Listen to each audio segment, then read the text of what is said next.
So our next problem is like this. A hypothetical thermodynamic cycle shown in this figure. Calculate the work done in 25 cycles. So here one cycle is shown. लेकिन हमारे ये जो book है इसमें ये जो diagram दिया है ये रॉन्ग है. इसका जो करेक्ट डायग्राम है वो ऐसे होने की जगह पे ऐसे होनी चाहिए थे. वो हम समझ लेते हैं कि ये फिगर क्यों रॉन्ग है, क्योंकि यहाँ पे अगर हमने ये सर्कल कंसिडर किया तो यहाँ पे ए और बी की जो वैल्यू है वो सेम होनी चाहिए. दैट मीन्स ये सर्कल की जो रेडियस है वो ए है और बी है. अगर रेडियस ऑफ द सर्कल है तो ए और बी की वैल्यू सेम होनी ही चाहिए. लेकिन अगर हमने जो गिवन वैल्यूज है वो देखे तो यहाँ पे ये 6 - 2 इसका मीनिंग हो गया 4 डायमीटर हो गया और यहाँ पे डायमीटर है 10. तो मेरे ख्याल से ये जो डायग्राम है ये रॉन्ग डायग्राम है, क्योंकि यहाँ पे हमारी ये जो लेंथ है ये ज़्यादा है, कम से कम 10 इतनी है और अकॉर्डिंग टू स्केल ये सिर्फ 4 है. तो हमें यहाँ पे ये फिगर सर्कल के बजाय ऐसा एलिप्स निकालना पड़ेगा, क्योंकि जिसमें एक लेंथ ज़्यादा होती है और ये दूसरा जो डायमीटर है, डायमीटर ना बोलते हुए उसको हम इसको जो स्मॉल लेंथ रहती है इसको बोलते हैं माइनर एक्सिस, और ये जो लॉन्ग लेंथ दिख रही है हमें इसको बोलते हैं हम मेजर एक्सिस. तो ये एलिप्स है, एलिप्स का ये हो गया मेजर एक्सिस जिसकी लेंथ 2a होती है, और ये है हमारा माइनर एक्सिस जिसकी लेंथ होती है यहाँ पे 2b. तो यहाँ पे मैं ऐसा जो हमें दिया है इससे ऐसा दिख रहा है कि ये 11 है और ये 1 है. तो 11 में से 1 माइनस हो गया तो 10 आया. तो 2 ये जो है इसका लेंथ हो गया हमारा 10, और जो प्रेशर है वो पास्कल में हमें 10⁵ दिया है यहाँ पे. तो यहाँ पे हमें 10 को 10⁵ से मल्टीप्लाई करना पड़ेगा. तो यहाँ पे अगर मैंने ये की वैल्यू निकाली तो ये 2 इधर आ जाएगा. ये जो ये है इसको बोलते हैं हम सेमी मेजर एक्सिस, इसलिए मैं इसके बजाय ऐसा लिखता हूँ length of semi major axis, जिसको ये से मैंने दिखाया है फिगर में. इसकी वैल्यू आएगी इसके हाफ 5 × 10⁵ पास्कल, इतनी हो गई. वैसे ही ये जो पूरा है यहाँ से यहाँ तक इसको बोलते हैं हम माइनर एक्सिस, लेकिन ये जो लेंथ है इसको बोलते हैं हम सेमी माइनर एक्सिस. और ये सेमी माइनर एक्सिस जो है इसकी लेंथ हम निकाल सकते हैं, क्योंकि पूरा माइनर एक्सिस जो है वो 2b से दिखाया है हमने, ये और ये यहाँ से ये माइनर एक्सिस है. तो ये जो लेंथ है इसको बोलते हैं हम सेमी माइनर एक्सिस. तो 2b का वैल्यू यहाँ पे 4 लीटर्स दिया है, या 4 × 10⁻³ मीटर क्यूब दिया है, तो वो हमने मीटर क्यूब में लिख लिया है. तो ये हो गई मेरी 2b की वैल्यू, लेकिन उसका हाफ जो रहता है उसको हम सेमी माइनर एक्सिस बोलते हैं. तो length of the semi minor axis हो गई मेरी b, जिसकी वैल्यू इसके हाफ आएगी 2 × 10⁻³ मीटर क्यूब. तो ये और b ये दोनों की वैल्यू यहाँ पे बहुत इंपॉर्टेंट है. तो मैं अब ऐसा लिख सकता हूँ, we have area of ellipse. तो एरिया ऑफ एलिप्स का फार्मूला होता है यहाँ पे π/a/b, ऐसा होता है. यहाँ पे ये that means semi major axis की length, b that is semi minor axis की लेंथ. ये हमें पता चल गया है. ये हो गया मेरा 3142. ये की वैल्यू हमने निकाली है यहाँ पे 5 × 10⁵. तो ये हो गई मेरी. अभी यहाँ पे b की वैल्यू लिखनी पड़ेगी हमें, ये है 2 × 10⁻³ तो ये पाई की वैल्यू मैं एज इट इज लिख लेता हूँ 3.142. ये 5 × 2 10 हो गए, ये 10 हो गए तो वो 10 की पावर 1 है, और ये 6 में से 3 गए तो 10⁻³ इतना यहाँ पे बच गया. तो ये हो गया मेरा जो एलिप्स है इसका एरिया. और ये जो एलिप्स का एरिया है पूरा जो है जो हमें लूप दिख रहा है, इसका जो एरिया होता है इसको ही हम वर्क डन इन 1 साइकिल बोलते हैं. तो यहाँ पे मैं अब ऐसा लिख सकता हूँ कि work done in 1 cycle is equal to area of ellipse. तो हमने ये वैल्यू ऑलरेडी निकाल ली है एरिया ऑफ एलिप्स की. π ये भी रहती है वो तो ये मेरी वैल्यू हो गई 3.142 इंटू 10⁻³ जूल, इतना वर्क डन होगा एक साइकिल में। ऐसे हमारे 25 साइकिल के लिए पूछा है, तो ऐसा लिखेंगे अभी, वर्क डन इन 25 साइकिल्स, वर्क डन इन 25 साइकिल्स। तो ये जो वैल्यू है ये 1 साइकिल की है, इसके लिए इसको 25 से मल्टीप्लाई करना पड़ेगा, 3.142 इंटू 10⁻³ जूल। तो ये हो जाएगा मेरा 25 2s are 50, then 25 4s are 100, 105 हो गए ये, और 25 1s are 25 और 5, ये हमारा जो प्रोडक्ट है वो आता है यहाँ पे 78 पॉइंट आ रहा है, वो 55 ऐसा आ रहा है इंटू 10⁻³ जूल। और इसको अगर मैंने 7.8 ऐसा लिख लिया, 7.855, तो 10 की पावर हो जाएगी 4 जूल। ये हो गया हमारा 25 जो हमारे साइकिल्स है इसके लिए जो वर्क डन होगा। 25 से इसको मल्टीप्लाई किया तो 78.55 आएगा, 25 3s are 75, और ये ज़्यादा होने की वजह से 75 से ज़्यादा आंसर आएगा। ऐसा आपको अभी कंफर्म कर लेना चाहिए पहले, क्योंकि यहाँ पे जो हमारा नीट वगैरह का एग्जाम रहता है उसमें आंसर्स दिए रहते हैं, तो ये मल्टीप्लिकेशन करने की आपको ज़रूरत नहीं पड़ेगी, क्योंकि ये 25 है, ये 3 ऐसा सपोज कंसीडर कर लो राउंड फिगर, तो ये 75 के आसपास आपका जो आंसर दिया रहेगा दैट इज आपका आंसर होगा। तो ये जो पर्टिकुलर यहाँ पे प्रॉब्लम था ये बहुत ही इंपॉर्टेंट प्रॉब्लम है for the examination point of view. तो चलो मुड़ते हैं अभी नेक्स्ट प्रॉब्लम की तरफ। तो चलो स्टूडेंट्स, अभी 11 नंबर का जो प्रॉब्लम है जो कि हमारी एग्ज़ाम के लिए बहुत ही इंपॉर्टेंट है, हमारे कॉम्पिटिटिव एग्ज़ाम के लिए और बोर्ड के एग्ज़ाम के लिए भी बहुत इंपॉर्टेंट है। हमारा ये जो प्रॉब्लम है इसमें फिर हमारे टेक्स्ट बुक में जो फिगर दी है वो मेरे ख्याल से अकॉर्डिंग टू माय व्यू गलत है, ऐसा मुझे लगता है। तो हमारी जो फिगर है वो ऐसी रहनी चाहिए थी जो हमें दी हुई फिगर है। इसका मतलब ऐसा है कि ये जो हमारी फिगर है जो हमारे बुक में दिया है, तो इसमें हमें शुरू में वॉल्यूम भी बढ़ता हुआ दिखाई दे रहा है और टेम्परेचर भी बढ़ता हुआ दिखाई दे रहा है, क्योंकि वो हमें पहले दिया है वीटी ग्राफ। ये वीटी ग्राफ से हमें पीवी और पीटी ग्राफ बनाने के हैं।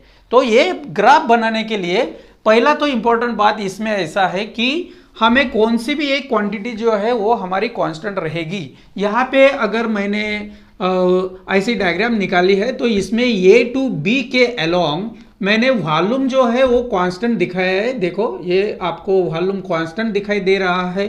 तो हमें एक मालूम है अगर वॉल्यूम कांस्टेंट है तो हमारा जो प्रेशर और हमारा जो पर्टिकुलरली टेम्परेचर है इसमें एक रिलेशन तैयार हो जाता है कि दोनों भी एक दूसरे को प्रोपोर्शनल रहते हैं। तो यहाँ पे अगर हमने वॉल्यूम कांस्टेंट ऐसा कंसिडर किया तो हमारा ये गे-लुसैक्स लॉ तैयार हो जाता है कि that time pressure is directly proportional to the temperature. लेकिन अगर हमारे किताब के अनुसार हमने अगर टेक्स्ट बुक के अनुसार अगर हमने यहाँ पे लिया तो यहाँ पे कौन सा भी लॉ तैयार नहीं हो रहा है। तो यहाँ पे हमें ये जो along the path A to B दिया है तब हमारा वॉल्यूम कांस्टेंट होना चाहिए, हमारे बुक में वैसा दिया नहीं है। तो ये सबसे बहुत इंपॉर्टेंट बात हो गई। तो अब हमें ये जो पीवी डायग्राम निकालना है इसके लिए 4 पॉइंट्स तैयार करने पड़ेंगे along the any path. Along हमारे जो चारों पाथ है इसके अलोंग क्या क्या सिचुएशन रहेगी उसके हिसाब से हमें यहाँ पे अभी कर्व बनानी पड़ेगी। तो यहाँ पे पहले शुरू में मैं हमारा जो ये पॉइंट है वो ये पॉइंट यहाँ पे ले लेता हूँ। ये मेरा ये पॉइंट है, थोड़ा दूर लेता हूँ इसको। ये मेरा ये पॉइंट है। तो यहाँ पे हमें ऐसा दिख रहा है कि along the path A to B हमारा टेम्परेचर बढ़ रहा है। टेम्परेचर बढ़ रहा है तो प्रेशर भी बढ़ेगा, ये हमें मालूम है। देखो दोनों डायरेक्टली प्रोपोर्शनल है। तो अगर v कांस्टेंट है तो टेम्परेचर अगर बढ़ता हुआ दिखाई दे रहा है हमें, ये देखो ये से b तक हमारा जो टेम्परेचर है वो बढ़ रहा है तो प्रेशर भी बढ़ेगा। तो यहाँ से मुझे अगर पीवी डायग्राम निकालना है तो मुझे हमारा जो प्रेशर है वो बढ़ता हुआ दिखाई देना चाहिए और वॉल्यूम जो है वो रिमेन्स कांस्टेंट होना चाहिए। तो मेरी जो फिगर है वो अब ऐसे तैयार हो जाएगी, ए टू बी वॉल्यूम कांस्टेंट रखना है मुझे और प्रेशर बढ़ता हुआ दिखाई देना चाहिए। ये हो गया मेरा प्रेशर बढ़ रहा है, इसलिए यहाँ पे मेरा पाथ हो गया है A to B path. Okay, उसके बाद हम अब मुड़ते हैं B to C a path के अलोंग। बी टू सी में क्या हो रहा है, देखो टेम्परेचर कांस्टेंट दिख रहा है। ये देखो B to C temperature will be remains constant है, टेम्परेचर बढ़ नहीं रहा है, टेम्परेचर कांस्टेंट है। ये हो गया हमारा, अगर टेम्परेचर कांस्टेंट है तो pressure is inversely proportional to, या pressure is inversely proportional to the volume होता है। ये है हमारा बॉयल्स लॉ। और ये पहला था हमारा गे-लुसैक्स लॉ था, वो ओबे हो रहा है। तो यहाँ पे अगर टेम्परेचर कांस्टेंट है तो प्रेशर और वॉल्यूम एक दूसरे को इनवर्सली प्रोपोर्शनल होते हैं।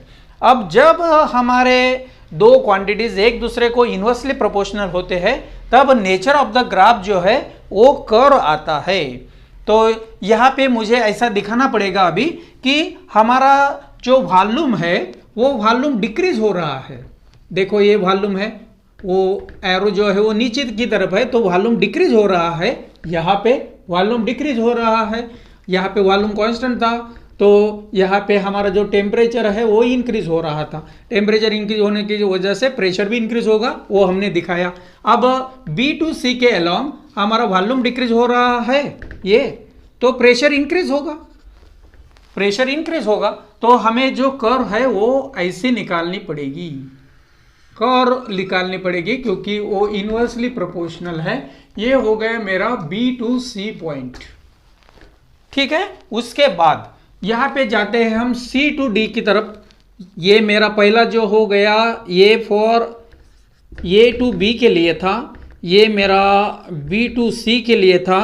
अब सी टू डी में क्या दिख रहा है, देखो यहाँ पे हमें वॉल्यूम अगेन कांस्टेंट होता दिखाई दे रहा है, वॉल्यूम में कोई भी इंक्रीमेंट हो नहीं रही है।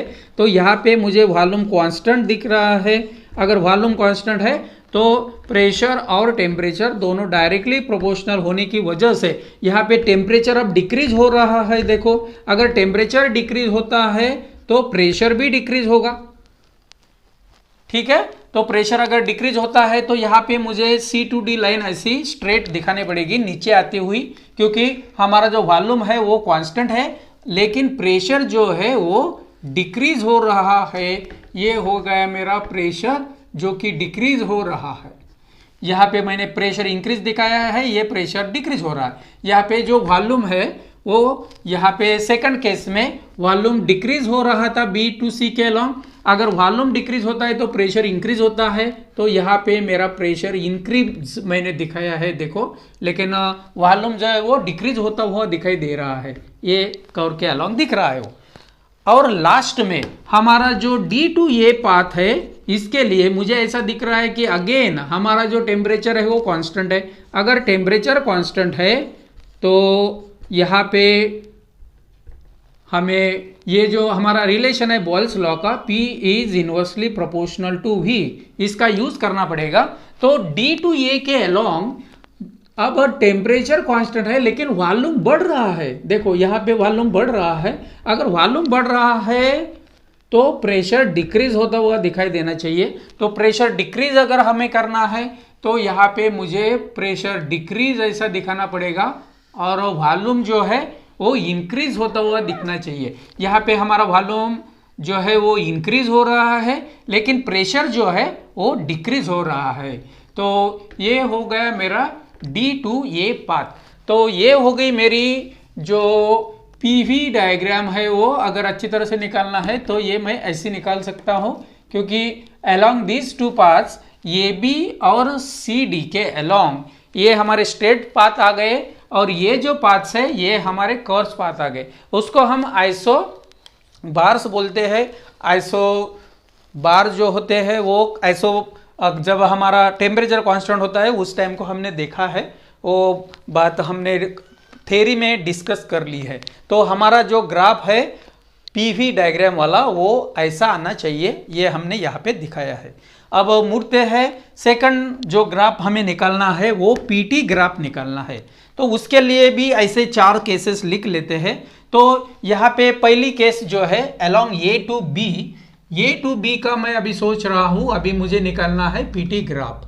तो ए टू बी के अलोंग आपको मालूम है, पहले ही दिख रहा है आपको, टेम्परेचर इंक्रीज हो रहा है लेकिन वॉल्यूम कांस्टेंट है। यहाँ पे वॉल्यूम कांस्टेंट होने की वजह से हमारा जो प्रेशर और टेम्परेचर में रिलेशन है वो डायरेक्टली प्रोपोर्शनल का रिलेशन है।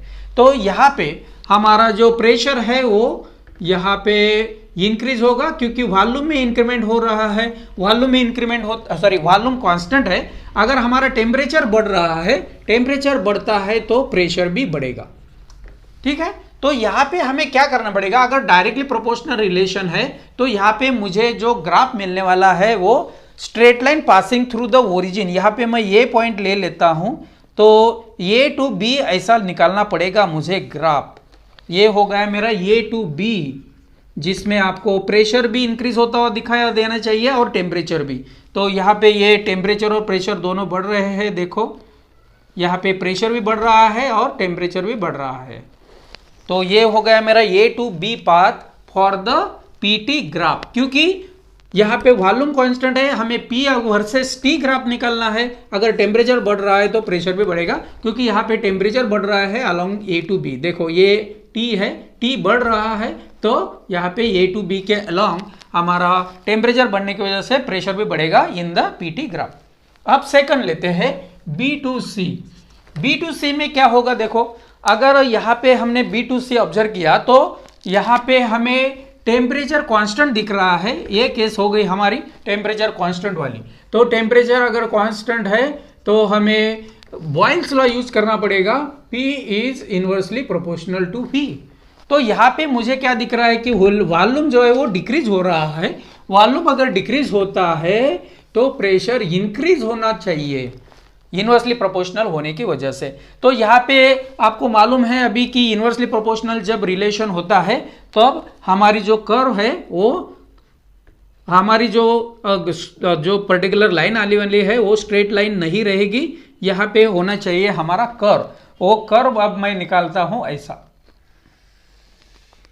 ये हो गया मेरा, प्रेशर इंक्रीज होगा, ठीक है, प्रेशर इंक्रीज होगा, टेम्परेचर कांस्टेंट होना चाहिए, यहाँ पे टेम्परेचर कांस्टेंट होना चाहिए। तो मेरा अभी कर्व नहीं आने वाला है क्योंकि प्रेशर जो है इसका हमें यहाँ पे सोचना है सिर्फ।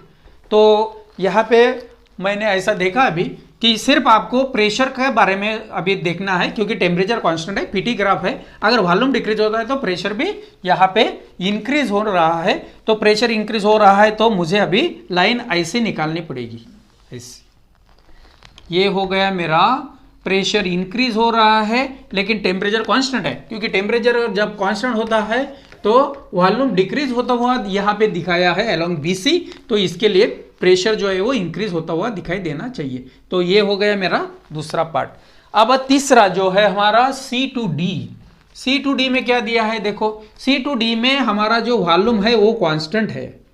वॉल्यूम जब कांस्टेंट होता है तब हमें ऐसा मालूम है वॉल्यूम इज कांस्टेंट, तब यहाँ पे जो हमारा प्रेशर है वो डायरेक्टली प्रोपोर्शनल रहता है टेम्परेचर को। तो वॉल्यूम कांस्टेंट होने की वजह से अब यहाँ पे देखो टेम्परेचर जो है वो डिक्रीज हो रहा है, टेम्परेचर विल बी डिक्रीजिंग। अगर टेम्परेचर डिक्रीज हो रहा है तो प्रेशर भी डिक्रीज होगा क्योंकि वो डायरेक्टली प्रोपोर्शनल है। अगर प्रेशर डिक्रीज हो रहा है और टेम्परेचर भी डिक्रीज हो रहा है तो यहाँ पे हमें जो ग्राफ है वो डायरेक्टली प्रोपोर्शनल होने की वजह से ऐसा ग्राफ मिलेगा जिसका स्लोप ज़्यादा रहेगा यहाँ पे। और वो ग्राफ मैं ऐसा निकालूंगा अभी क्योंकि वो straight line passing through the origin रहता है, इसकी वजह से ये ग्राफ मुझे ऐसा निकालना पड़ेगा जो पासिंग थ्रू द ओरिजिन रहेगा ऐसा। तो ये हो गया मेरा, थोड़ा सा मैं इसको इधर बढ़ा लेता हूँ। ये हो गया मेरा पर्टिकुलरली कि यहाँ पे प्रेशर भी डिक्रीज होना चाहिए और टेम्परेचर भी डिक्रीज होना चाहिए। तो ये जो पर्टिकुलर ग्राफ है वो ऐसा आया हमारा, ठीक है। अब लास्ट जो है D2A, D2A कैसा रहेगा? देखो D2A में क्या है, D2A में मुझे ऐसा दिख रहा है कि मेरा जो टेम्परेचर है वो कांस्टेंट है। यहाँ पे temperature is constant. Temperature constant जब रहता है तो प्रेशर और वॉल्यूम जो है वो इन्वर्सली प्रोपोर्शनल होते हैं, बॉयल्स लॉ है हमारा। तो यहाँ पे हमें D2A में वॉल्यूम जो है वो बढ़ता हुआ दिखाई दे रहा है, वॉल्यूम बढ़ता हुआ दिखाई दे रहा है, तो इसका मीनिंग हो गया कि प्रेशर डिक्रीज होगा, प्रेशर डिक्रीज होगा और टेम्परेचर जो है वो रिमेंस कांस्टेंट रहेगा। तो हमारी जो फिगर है वो अभी लास्ट में ऐसी आएगी।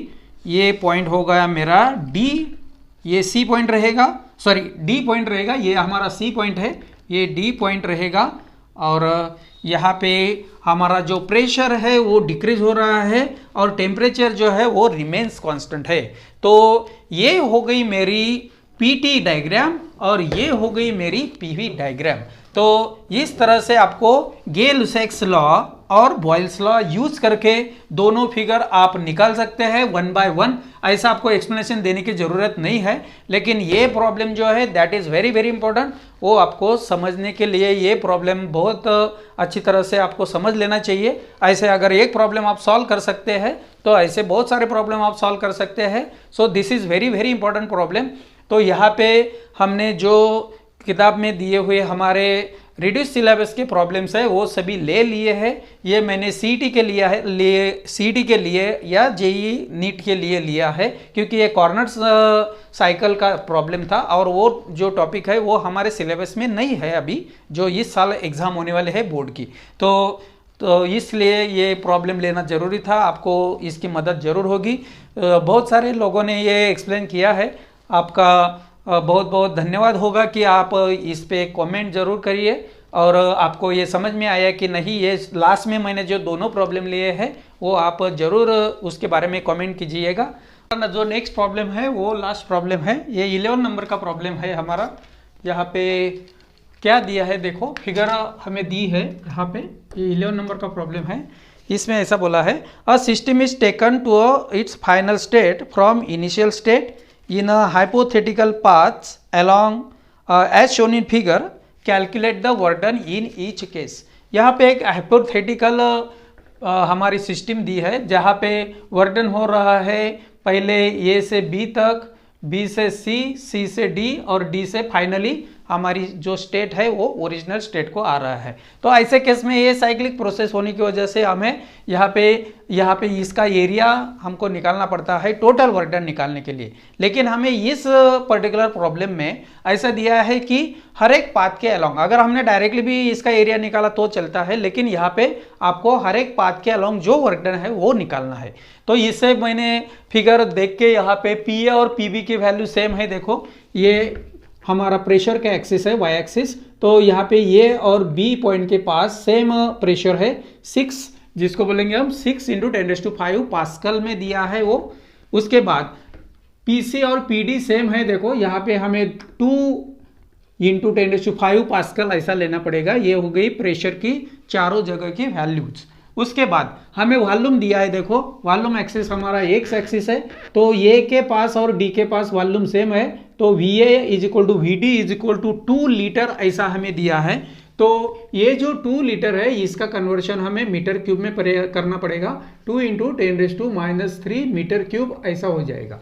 वैसे ही VB और VC इस जगह पे वॉल्यूम सेम है, तो यहाँ पे वॉल्यूम 6 लीटर है, इसको हमें लिखना पड़ेगा 6 × 10⁻³ मीटर क्यूब। ये दोनों कन्वर्शंस आपको अच्छी तरह से ध्यान में रखना है। अगर एटमॉस्फेयर में दिया है तो उसको हमें पास्कल में या न्यूटन पर मीटर स्क्वायर में कन्वर्ट करने के लिए 10⁵ से मल्टीप्लाई करना पड़ता है और लीटर से मीटर क्यूब में करने के लिए 10⁻³ से मल्टीप्लाई करना पड़ेगा। तो यहाँ पे पहला पाथ जो स्टार्ट होता है ये पॉइंट से A to B ऐसा लेना पड़ेगा। यहाँ पे हमें ऐसा दिख रहा है कि प्रेशर कांस्टेंट है, तो ये आइसोबेरिक प्रोसेस होगी।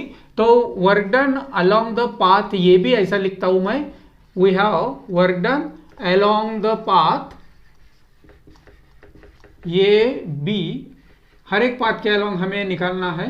तो ये है हमारे आइसोबेरिक प्रोसेस। आइसोबेरिक प्रोसेस में प्रेशर कांस्टेंट होता है, ये हमें मालूम है, और वॉल्यूम में चेंज हो रहा है। तो यहाँ पे इसको मैं WAB ऐसा लिखता हूँ, तो ये हो गया मेरा P into V B final value minus initial volume V A, ऐसा लिखना पड़ेगा। तो प्रेशर की वैल्यू मुझे मालूम है, वो है यहाँ पे ये पॉइंट के पास का प्रेशर, तो वो है 6 इंटू 10⁵. उसके बाद वॉल्यूम एट बी मुझे दिया है 6 इंटू 10⁻³ और ये पॉइंट के पास वॉल्यूम है 2 लीटर्स या 2 इंटू 10⁻³। तो मैं 10⁻³ कॉमन निकाल लेता हूं और ये लिख देता हूं यहाँ पे 6 - 2 इंटू 10⁻³। ये कॉमन निकाल लिया हमने यहाँ से, तो ये हो गए मेरे 4, सो इट विल बी 24 और ये 10 की पावर हो गई 2। अगर इसे मुझे ऐसा लिखना है 2.4, तो 10 की पावर 1 से बढ़ जाएगी, ये हो गया मेरा 2.4 इंटू 10⁻³ जूल। ये along the A B path हमारा वर्क डन हो गया।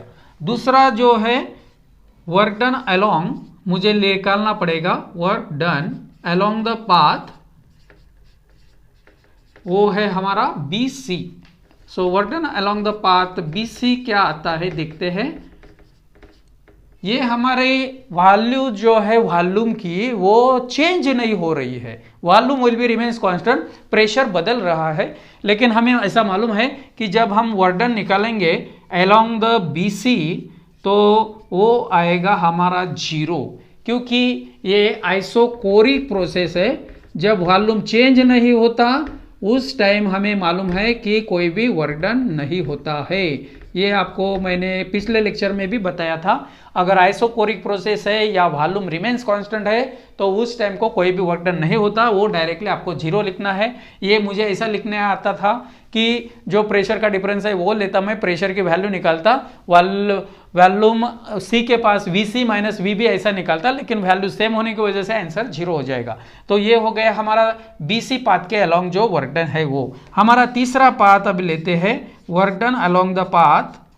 ये ऐसे प्रॉब्लम्स हमेशा हमारे जो कॉम्पिटिटिव एग्जाम्स है उसमें पूछते हैं। सो work done along the path मैं लेता हूँ अभी C to D, तो अलोंग CD मैं लेता हूँ और ये फिर अगेन आइसोबेरिक प्रोसेस हो रही है। देखो ये आइसोबेरिक प्रोसेस है, क्योंकि यहाँ पे जो प्रेशर है वो रिमेन्स कांस्टेंट है, वॉल्यूम लेकिन चेंज हो रहा है। तो इसको मैं CD ऐसा लिखता हूँ, work done along the path CD, WCD is equal to pressure की वैल्यू लेनी पड़ेगी आपको। प्रेशर की वैल्यू है यहाँ पे P सपोज, और यहाँ पे मुझे जो वैल्यू है वो लेनी पड़ेगी, फाइनल वैल्यू VD है माइनस VC ऐसा लिखना पड़ेगा। यहाँ पे आपको अच्छी तरह से ध्यान में रखना है। P की वैल्यू हमें दी है यहाँ पे 2 इंटू 10⁵, और VD की वैल्यू है 2 और VC की वैल्यू है 6। So final pressure minus initial pressure 10⁻³ मैंने कॉमन निकाल लिया था, इसलिए ऐसा आएगा। तो ये मेरा जो वर्क डन है अलोंग द पाथ CD वो कितना आता है, देखो ये है मेरा 2 into 10⁵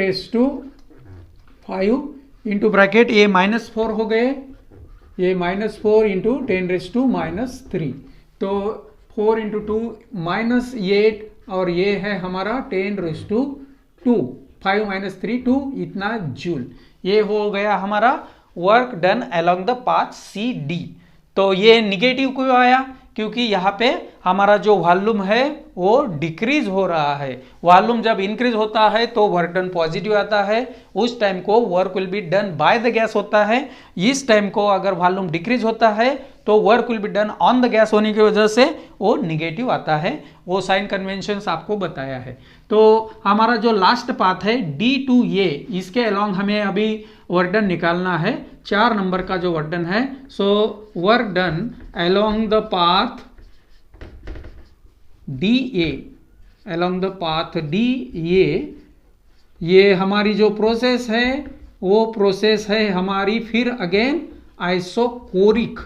volume will be remains constant है, देखो वॉल्यूम में कोई भी चेंज नहीं हो रहा है, तो ये आइसोकोरिक प्रोसेस हो गई।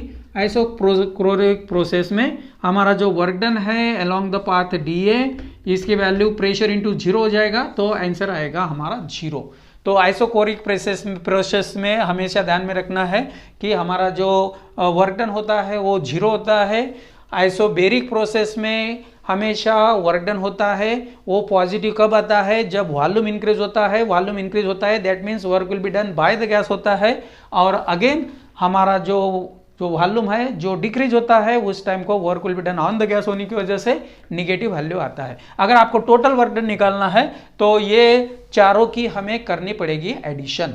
लेकिन हम जब डायरेक्टली टोटल अगर हमें पूछते तो डायरेक्टली हमें ये हमारा जो स्क्वायर है या उसको रेक्टेंगुलर फिगर है तो उसका हम डायरेक्टली आंसर निकाल सकते थे, तो वो उस केस में अलग बात रहेगी, ये इस केस में अलग बात। तो ये जो हमारा है ये हो गया सेपरेटली हर एक पाथ के अलोंग जो हमारा वर्डन हुआ है वो वही हमें पूछा था, वो बुक के अनुसार हमारे आंसर आ गए हैं। तो सभी जो हमारे प्रॉब्लम्स है वो बहुत अच्छी तरह आपको समझ में आ गए होंगे।